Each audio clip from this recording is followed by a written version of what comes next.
সাতকানিয়া রাস্তার মাথা কলেজ রোডের পাশে SBM ব্রিকফিল প্রভাব খাটিয়ে তারা যে একদম সরকারি খাল যে নতুন খনন করা হয়েছে, এই খালের খনন করার পরও তারা মাঝখানে দিয়ে যে রাস্তা দিয়ে বাঁধ তৈরি করছে, যাতে পানি এই পাশের পানি অন্য পাশে যেতে না পারে। এবং তাদের কার্যক্রম, এই যে ব্রিকফিলের যে কার্যক্রমগুলো তারা চালিয়ে যাচ্ছে। এই মুহূর্তে সাতকানিয়া এসিলেন্ট হচ্ছে বিষয়টি দেখার জন্য।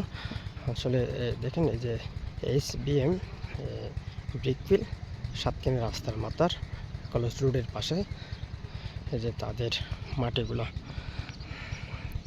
এই পাশে হচ্ছে তাদের এই মাটিগুলো নিয়ে এদের এই যে সরকারি খাল, কিছুদিন আগে এই খালটা খনন করা হয়েছিল, কিন্তু খালের মাঝখানে তারা বাঁধ তৈরি করে তাদের এই মাটিগুলা নেওয়ার জন্য একদম সরকারি জায়গা বন্ধ করে একদম পানিগুলো যাতে এদিক থেকে ওদিকে যাইতে না পারে, এরকম করে তারা রাখছে। যে মুহূর্তে সাতকানিয়ার এসিলেন্ট হাঁটছে বিষয়টি দেখার জন্য।